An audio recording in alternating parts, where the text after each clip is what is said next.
Hello guys. सो जैसे कि आपको टाइटल से पता चल चुका होगा कि this video were about I am Sharad and मुझे State Bank of India join किए हुए ऑलमोस्ट 6 महीने से ज़्यादा हो चुका है अभी। एंड मैंने State Bank of India as a circle based officer join किया है। And so in this video I will discuss about कि how you can get this job अगर आप किसी बैंकिंग सेक्टर में प्राइवेट इंस्टीट्यूट या फिर पब्लिक सेक्टर बैंक में काम कर रहे हैं अदर देन SBI। सो आप SBI को कैसे ज्वाइन कर सकते हो and how is the difficulty level of the exam and what was my interview experience, right. So ये सारी चीज़ें मैं इस वीडियो में डिस्कस करूँगा and hope this video will helpful for you. अगर आपको वीडियो अच्छी लगती है देन प्लीज़ डू कमेंट्स अगर आपको कोई क्वेरी होता है। So let's start. सो यार देखो, इस एग्ज़ाम को अपीयर करने के लिए बैंक ने बेसिक से 2 क्राइटेरिया मेरे ख्याल से रखे हैं जो मुझे मोटे मोटे से लगते हैं। पहला कि आपका जो बैंकिंग एक्सपीरियंस है वो मिनिमम 2 साल का होना चाहिए, भले ही वो पब्लिक सेक्टर बैंक का हो या प्राइवेट सेक्टर बैंक का हो। किसी भी बैंक का आपका 2 साल का मिनिमम एक्सपीरियंस होना चाहिए बैंकिंग का, राइट। एंड आपकी एज जो है विद इन 30 ईयर्स होनी चाहिए। ये 2 बेसिक क्राइटेरिया हैं जो अगर आप फुलफ़िल करते हैं तो ये एग्ज़ाम आप अपीयर कर सकते हैं, राइट। एंड अब बात करते हैं कि इसका डिफ़िकल्टी लेवल कैसा आता है। सो एग्ज़ाम का, राइट। सो एग्ज़ाम अगर आप देखोगे तो मेरे अकॉर्डिंग बहुत ज़्यादा टफ नहीं आता है, ठीक है। हाँ, ये है कि आपको क्लर्क से थोड़ा सा ऊपर देखने को मिल सकता है, ठीक है, और PO से नीचे देखने को मिलेगा, राइट। क्लर्क एंड PO के बीच में मॉडरेट टाइप का एग्ज़ाम होता है, इजी टू मॉडरेट आप कह सकते हो।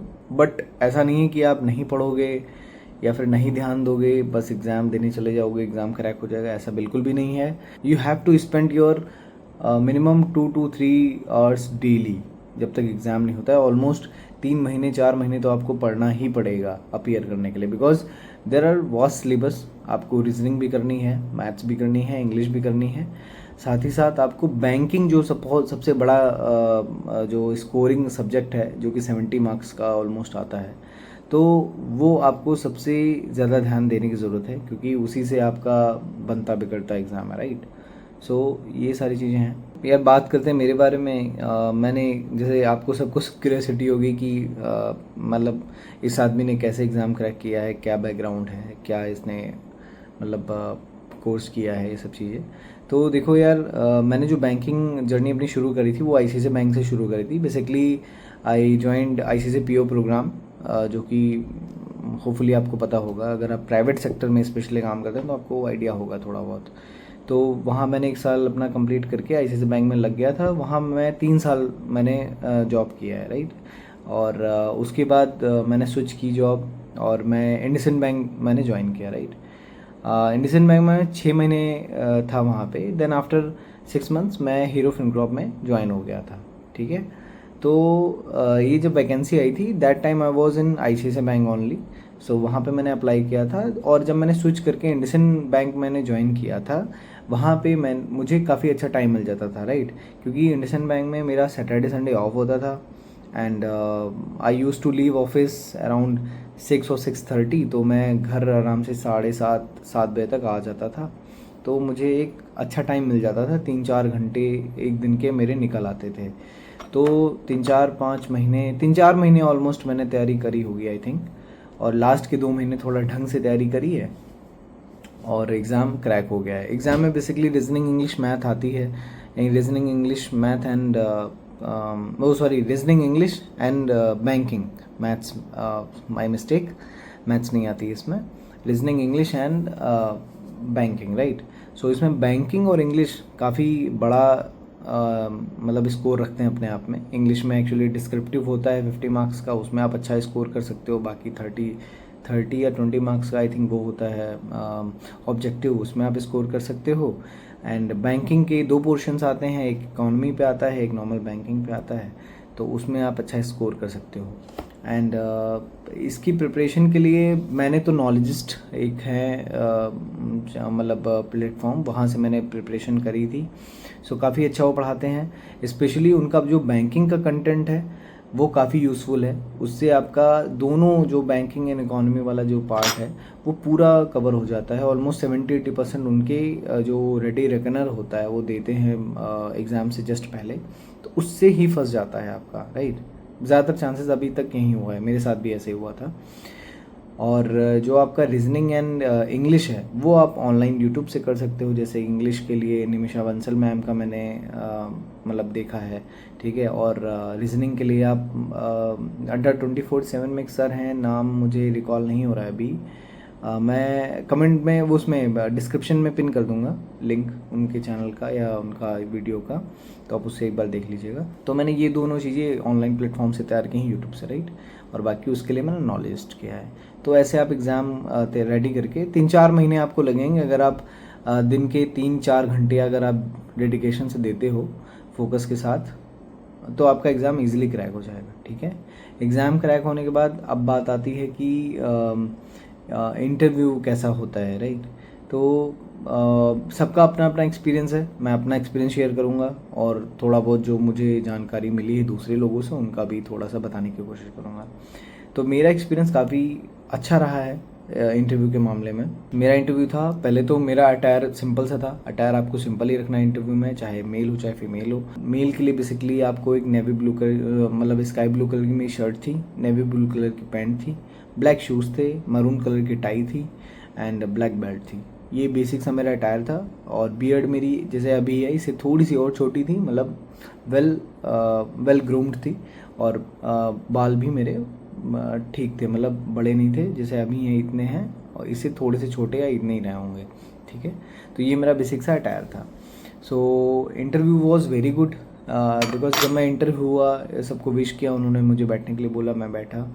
एंड उन्होंने सबसे पहले मुझसे यही पूछा कि आपने क्या काम किया, आप उसके बारे में बताइए थोड़ा सा। कुछ भी ऐसा इंट्रोडक्शन वगैरह कुछ भी नहीं हुआ मेरा, तो मैंने उनको बताया अपना काम। तो I was belong from supply chain finance vertical, जो कि EDFS के नाम से आप जानते होंगे, कॉर्पोरेट बैंकिंग होती है बेसिकली। तो मुझे रिटेल का आइडिया नहीं है जो स्टेट बैंक ऑफ इंडिया में होता है, जो ब्रांच बैंकिंग में होता है काम, पब्लिक सेक्टर या प्राइवेट सेक्टर या स्टेट बैंक ऑफ इंडिया किसी में भी।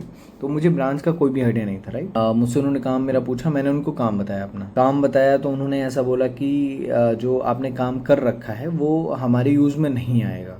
तो अगर कोई नॉर्मल आदमी होगा, किसी के लिए भी, इवन दो मेरे लिए भी या किसी के लिए भी, थोड़ा सा माइंड में एक निगेटिव इम्पैक्ट आ जाता है कि अब तो मैं गया। तो मेरे दिमाग में भी आया था उस समय, लेकिन मैंने उसको मतलब मुझे ऐसा लगता है कि मैंने उसको सही तरीके से टैकल किया। भगवान जी का शुक्र है कि मेरे बुद्धि मेरे काम की, दिमाग मेरा काम किया वहाँ पे। तो मैंने उनको थोड़ा सा समझाने की कोशिश की कि मैं ICICI बैंक में काम करता था, वहाँ 360 प्रोडक्ट हम डील करते थे 360 में, और सिनर्जी के साथ मैं काम करता था। सिनर्जी इन द सेंस कि मैं ब्रांच बैंकिंग और जो अदर टीम्स होती हैं उनके साथ मिलकर काम करता था। सो आई हैव आइडिया कि ब्रांच में कैसा काम होता है, एंड 360 जो प्रोडक्ट्स होते हैं, जो सर्विसेज होते हैं, उनको कैसे टेकअप करते हैं। ये सारी चीज़ें मैंने उनको बताने की कोशिश की। और जो मेरा पोर्टफोलियो था वो काफ़ी बड़ा पोर्टफोलियो था सप्लाई चेन फिनेंस में। सो उसके बारे में थोड़ा सा मैंने उनको बताया। सो दे मतलब कन्विंस हो गए, दे कन्विंस्ड फ्रॉम माई, जो भी मैंने उनको बताया, ज्ञानबाजी मैंने करी, उससे वो कन्विंस हो गए।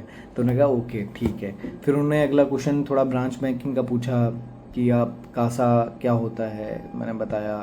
और 1-2 क्वेश्चन पूछे बेसिक से ही, कोई ऐसा कोई बहुत टेक्निकल या टिपिकल क्वेश्चन नहीं पूछा। एक क्वेश्चन उन्होंने पूछा था कि मुझे ध्यान नहीं आ रहा है, FD या ऐसा कुछ करके पूछा था। तो वो क्वेश्चन में 60% में राइट था, 40% में सही नहीं था उसमें। फिर भी मैंने अपने अंडरस्टैंडिंग के हिसाब से बताया। फिर उन्होंने मुझसे क्रॉस क्वेश्चन भी किया उसके ऊपर कि हाँ यही है क्या।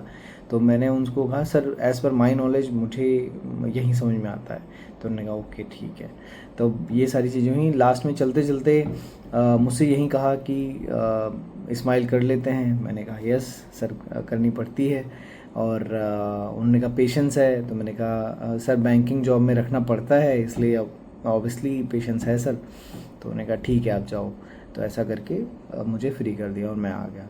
बाकी जो अदर लोगों से मैंने पूछा उनका एक्सपीरियंस तो सबका अलग अलग है। लोग बोलते हैं कि काफ़ी क्वेश्चंस पूछे उनसे, काफ़ी टिपिकल क्वेश्चन पूछे, बट जब भी ऐसा हुआ है जिसके साथ भी, तो उनके साथ एक इंसिडेंट ऐसा हुआ है कि कोई अगर क्वेश्चन पूछा है तो उस क्वेश्चन को उन्होंने बहुत ज़्यादा लेंदी किया है या फिर इधर उधर थोड़ा बहुत उसमें एड ऑन चीज़ें कर दी हैं, अपने जो मेन वो था जो क्वेश्चन उससे थोड़ा डाइवर्ट होकर इधर उधर की चीज़ें ऐड की हैं। तो वहाँ पे उनको एक पॉइंट मिल गया कि मुझे ऐसा लगता है कि कुछ नया पूछने का, right. So I will suggest कि अगर आपसे कुछ क्वेश्चन पूछा जाता है इस एग्ज़ाम में, कुछ भी पूछते हैं इंटरव्यू के टाइम पे, तो आप उसका पॉइंट टू पॉइंट ट्राई करें आंसर देने का। अगर नहीं कर सकते तो आप बिल्कुल उसको मतलब डाइवर्ट मत करिए क्वेश्चन को, आप थोड़ा सा उसी के आसपास बने रहिए, so that you will have some idea कि अगर आप वो आपसे कुछ क्रॉस क्वेश्चन करें तो आपके पास जवाब रेडी रहे। अगर नहीं भी देते हैं कोई इशू नहीं है, बट ट्राई करिए कि आप अपने सब्जेक्ट से डाइवर्ट मत होइए, राइट। तो ये बेसिक सी चीज़ें हैं। सो वीडियो काफ़ी लंबी हो चुकी है और होपफुली ये आपके यूज़ में आएगी और आपको अच्छी लगी होगी। और अगर आपको कोई भी डाउट है, कोई भी क्वेरी है, तो you can comment and I will definitely answer you.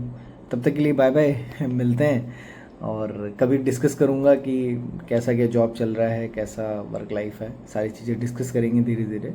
सो तब तक के लिए बाय बाय, मिलते हैं नेक्स्ट वीडियो में।